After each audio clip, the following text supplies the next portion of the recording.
Assalamu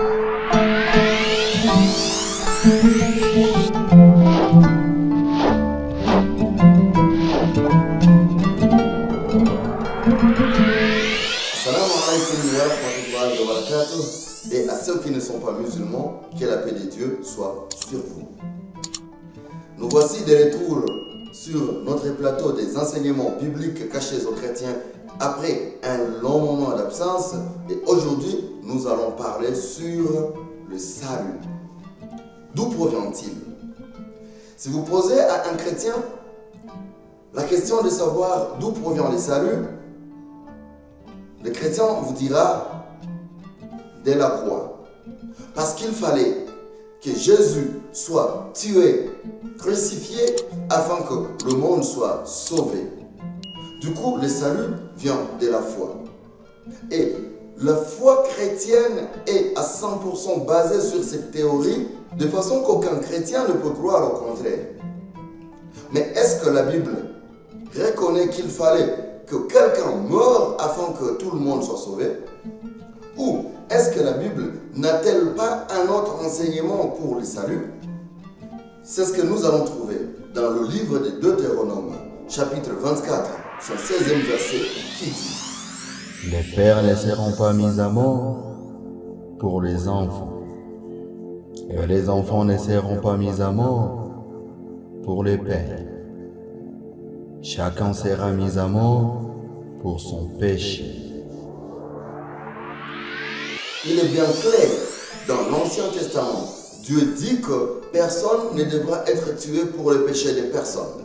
Donc, vous commettez vos péchés, vous mourrez dans vos péchés et vous serez jugés par rapport à ces péchés.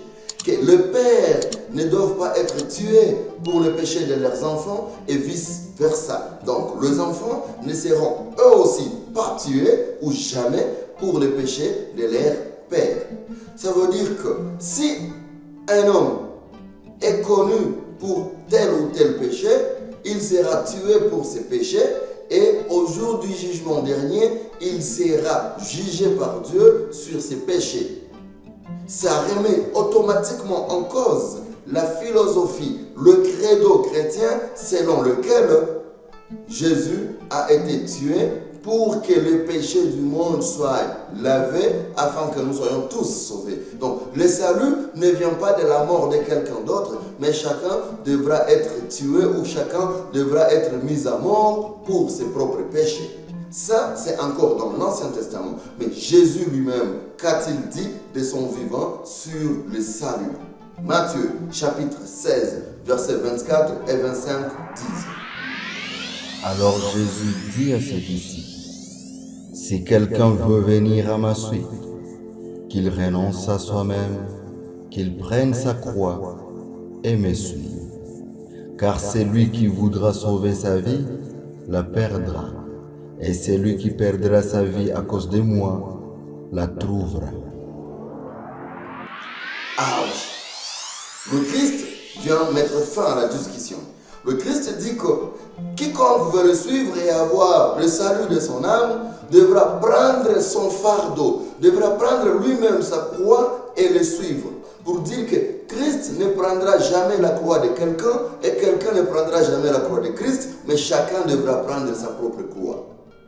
Et il dit que celui qui voudra avoir ou voudra sauver sa vie dans l'au-delà, sa vie éternelle, devra perdre sa vie sur terre à cause de Jésus.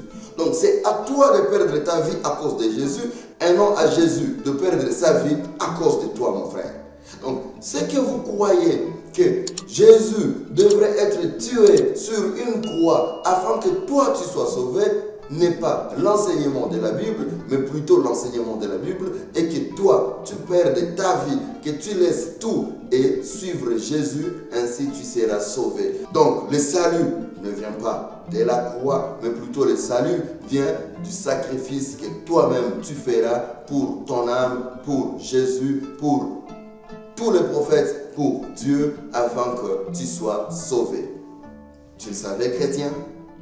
Posez cette question à vos pasteurs, à vos diacres, à vos bergers, à vos prêtres, au pape, à vos prophètes et à tout, selon le rang chrétien, évêque, archevêque et tout, vous ne serez jamais répondu. Est-ce que Jésus nous a vraiment dit que quiconque veut être sauvé devra prendre son fardeau, devra prendre sa propre croix et non prendre la croix de Jésus?